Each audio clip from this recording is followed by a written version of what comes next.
इससे वस्तु क्या होता है, अनावेशित रहता है, उदासीन अवस्था में रहता है।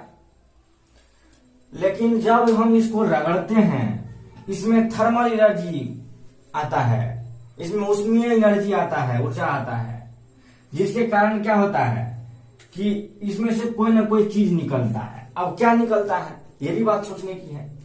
तो हम लोग जानते हैं कि इलेक्ट्रॉन का द्रव्यमान प्रोटॉन के द्रव्यमान से कम होता है। प्रोटॉन का द्रव्यमान इलेक्ट्रॉन के द्रव्यमान से लगभग 1840 गुना ज्यादा होता है।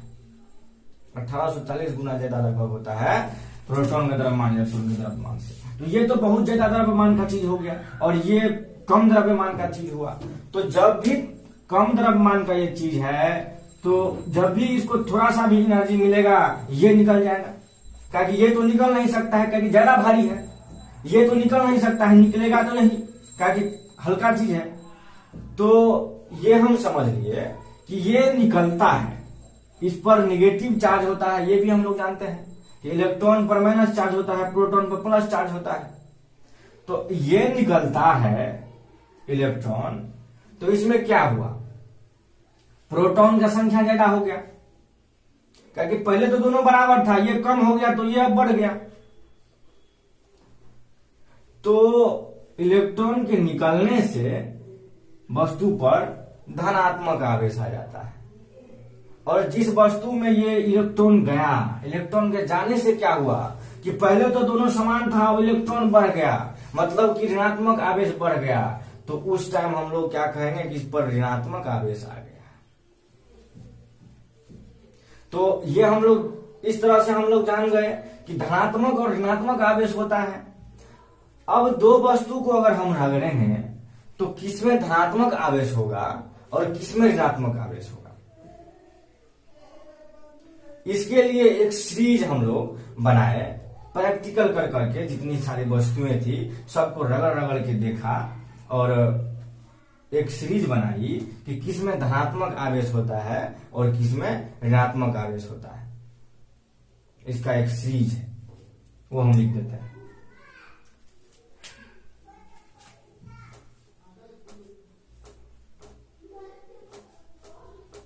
तो ये है वो सीरीज जिससे हम लोग जान सकते हैं कि किसको रगड़ने से किसमें धनावेश आएगा और किसमें ऋण आवेश आएगा। तो इस सीरीज में जो सबसे ऊपर है उसको अगर हम किसी चीज से, इसमें नीचे के किसी चीज से रगड़ते हैं तो ऊपर वाले चीज में धनावेश आएगा, नीचे के चीज में ऋण आवेश आएगा।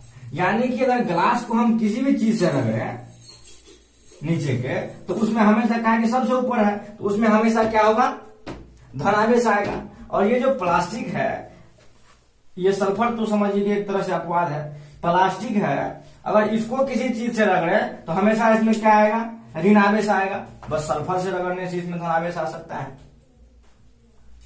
तो ये ग्लास है, यानी कि कांच है, इसको अगर हम लोग ऊन से रगड़ते हैं तो कांच में क्या होगा, धनावेश होगा, ऊन में क्या होगा, ऋण आवेश होगा। तो इस चार्ट की मदद से, इस सीरीज की मदद से हम लोग जान सकते हैं कि किसको किसमें रगड़ने से किसमें धनावेश होगा और किसमें ऋण आवेश होगा। तो वीडियो पॉज करके आप लोग ये लिख सकते हैं, हम इसको मिटा दें। अब हम लोग जानेंगे कि क्या प्रयोगशाला की किसी विधि से या कोई ऐसा यंत्र है जिससे हम लोग जान सकें कि कोई वस्तु आवेशित है या नहीं है। तो हाँ है, इसका आंसर आएगा है, और उसका नाम है इलेक्ट्रोस्कोप। जो कैसा होता है इलेक्ट्रोस्कोप, वो हम लोगों को, अगर आप लोगों को हम दिखा दें, इलेक्ट्रोस्कोप कैसा होता है, तो वो इस तरह का होता है। यहां एक प्लेट होता है, एक प्लेट होता है, डिस्क समझिए एक तरह से। ये एक मेटल से जुड़ा होता है इस तरह से। यहां पर दो पतला पतला धातु का तार जुड़ा हुआ है, और ये बहुत ही हल्का धातु का तार है। मतलब ये धातु का तार है लेकिन ये बहुत हल्का है। तो आप लोग जान सकते हैं कि पतला से पतला तार हम कौन से धातु का बना सकते हैं? तो वो है सोना। सोना का हम लोग पतला से पतला तार बना सकते हैं।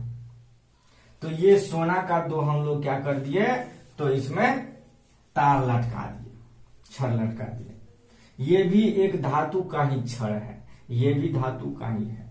किसी वस्तु को अगर हम लोग देखेंगे कि वो आवेशित है कि नहीं, तो ये होगा कि उस वस्तु को हम इस डिस्क पर रखेंगे। मान लेते हैं कि उसमें धनावेश है, तो क्या होगा, धनावेश उसमें है तो यहां पर भी धनावेश हो जाएगा, इसमें भी धनावेश हो जाएगा, इसमें भी धनावेश हो जाएगा। जब इन दोनों चीज में धन आवेशित हुआ तो ये दोनों ऐसे हो जाएगा, दोनों दूर भागने लगेगा, ये दोनों दूर भागने लगेगा। और अगर यह दूर नहीं भागा, अगर यह दूर नहीं भागा तो समझेंगे कि आवेशित नहीं है। अगर ऋणावेशित ही होगा तो इस पे ऋणावेशित हो जाएगा, फिर भी दूर भागेगा, तो समझ जाएंगे कि ये आवेशित है। और नहीं भागा तो समझेंगे कि आवेशित नहीं है। तो ये तो क्लियर हो गया कि इलेक्ट्रोस्कोप की मदद से हम लोग क्या कर सकते हैं, पता कर सकते हैं कि कोई वस्तु आवेशित है कि नहीं है। अब हम लोग जान लेते हैं कि बहुत सारे चीजों पर हमने रगड़ रगड़ के उसके आवेश को ज्ञात किया, उसको निकाला कि इस पर कितना आवेश है। तो सबसे कम आवेश जो आया वो आया इलेक्ट्रॉन पर आवेश। इलेक्ट्रॉन पर जो आवेश होता है वह सबसे कम आवेश होता है, इससे कम आवेश किसी दूसरे चीज पर नहीं होता है। वो होता है 1.6 गुणे 10 के पावर -19 कूलॉम होता है। अब ये कूलॉम क्या है, आ गया नया चीज, ये आवेश का एसआई मात्रक होता है, एसआई मात्रक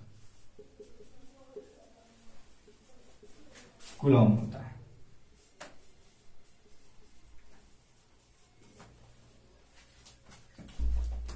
तो हम लोग ये जान गए कि आवेश का एसआई मात्रक क्या होता है, कूलॉम होता है।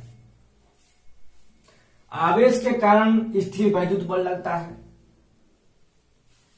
समान आवेश में विकर्षण होता है, विपरीत आवेश में आकर्षण होता है। जान लिए हम लोग। एक बात और जाने कि आवेश में क्या होता है, दिशा नहीं होता। किसी भी वस्तु में अगर आवेश है तो कौन दिशा में है, ये कौन बात हुआ। उसके अंदर का गुण है, उसमें आवेश है तो कोनो दिशा में थोड़ी ना होगा। उसका परिमाण तो होता है कि 1.6 गुणे 10 के पावर -19 कूलॉम है इसमें, किसी वस्तु में 2 कूलॉम, किसी में 10 कूलॉम, 5 कूलॉम, इस तरह से आवेश होगा, तो परिमाण तो होगा। अर्थात यह स्केलर क्वांटिटी है, अदिश राशि है, स्केलर क्वांटिटी है आवेश। ये भी हम लोग जान गए। तो अब हम लोग जानते हैं कि स्थिर वैद्युत बल जो आवेश के कारण लगता है वो तो हम लोग कूलॉम के नियम में जानेंगे। यहां पहले हम लोग जान लेते हैं। चलिए, तो अब हम लोग जानते हैं कि स्थिर वैद्युत बल के कारण बहुत सारा प्रभाव हम लोगों को देखने को मिलता है।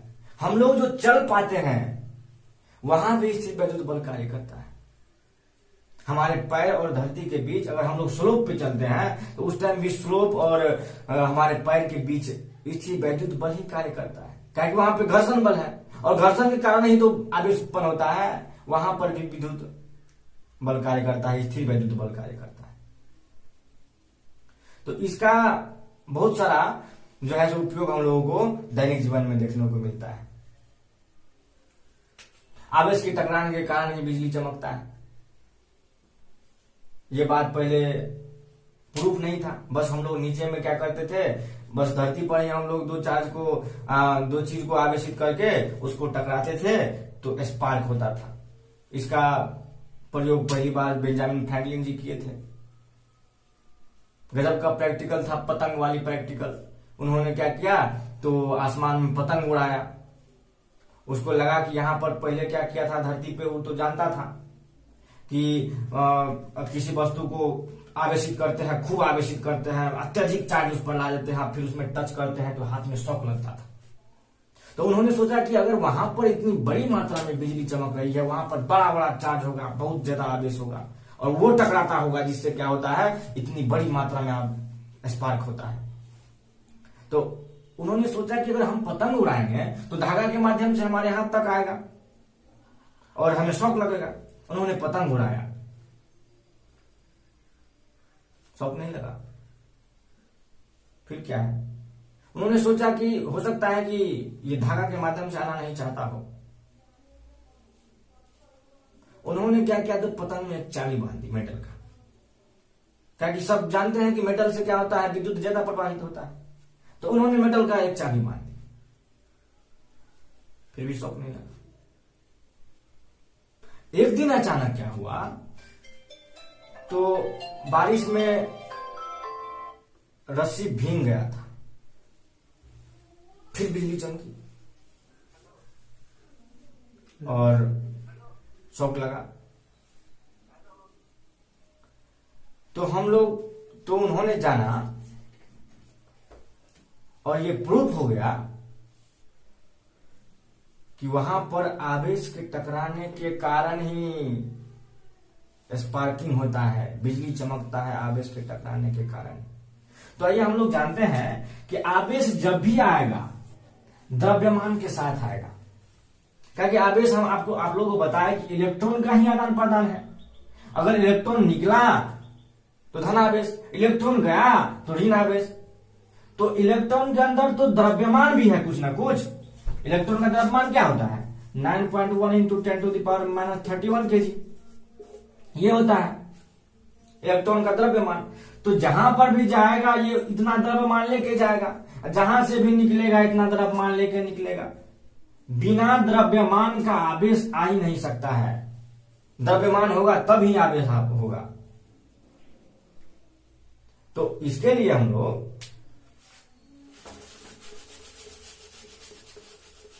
ये जान रहे कि द्रव्यमान के कारण क्या होगा, आवेश होगा।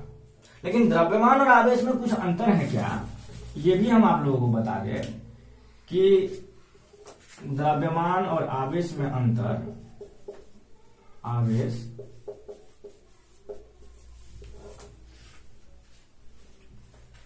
द्रव्यमान पॉजिटिव, केवल पॉजिटिव होगा, द्रव्यमान कभी निगेटिव नहीं होता है।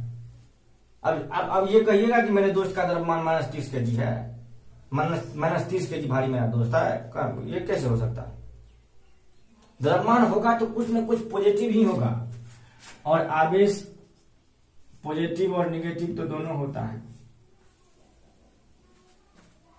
और क्या है कि द्रव्यमान जो है गति पर निर्भर नहीं करता है, मतलब द्रव्यमान गति पर निर्भर करता है, सॉरी, आवेश गति पर निर्भर नहीं करता है। कुछ भी करे तो ये गति पर क्या होगा, ये बदलेगा नहीं। लेकिन अगर गतिशील कर दिया जाए किसी पिंड को तो द्रव्यमान बदल जाता है, ये तो आप लोग जानते हैं।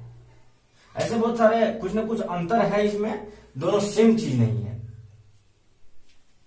तो ये हम लोगों ने जाना। इसका कूलम होता है मात्रा, इसका केजी होता है, अंतर है, दोनों सेम चीज नहीं है। लेकिन हाँ, वस्तु के अंदर का गुण द्रव्यमान भी होता है, अंतर्निहित गुण, और आवेश भी उसका इनहेरेंट प्रॉपर्टीज होता है, अंतर्निहित गुण होता है। अब हम लोग जानते हैं कि ये तो हम आप लोगों को बताया कि इलेक्ट्रॉन पर सबसे कम चार्ज होता है। ये सबसे कम चार्ज है, इससे कम चार्ज कुछ नहीं होता है। इसको हम लोग कहते हैं फंडामेंटल चार्ज।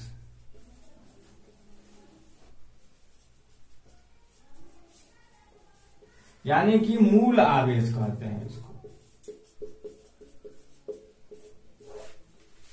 मूल आवेश कहते हैं।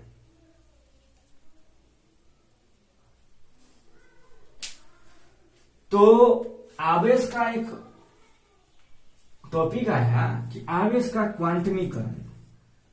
आवेश का क्वांटमीकरण ये यही बताता है कि आवेश जब भी आएगा, जब भी किसी चीज में आवेश है तो वह मूल आवेश का पूर्ण गुणांक होगा। ऐसा नहीं है कि किसी भी चीज में, और इसको ना इतना बड़ा चीज है, इसका उपयोग बहुत ज्यादा होता है, तो शॉर्ट में हम लोग इसको ना ई लिख लेते हैं। अगर यहां तो ये तो निगेटिव चार्ज होता है तो इसको माइनस कर लेते हैं, इस इतना मान को हम लोग ई मान लेते हैं, ये इससे सूचित कर देते हैं। तो आवेश का क्वांटमीकरण हमें ये बताता है कि आवेश जब भी आएगा मूल आवेश के फंडामेंटल चार्ज के पूर्ण गुणांक पे होगा, इंटीजर मल्टीपल में होगा। 1/2 आवेश कभी नहीं हो सकता है। ऐसा नहीं कह सकते हैं कि किसी वस्तु पर 5.4 आवेश है, एकदम गलत बात है।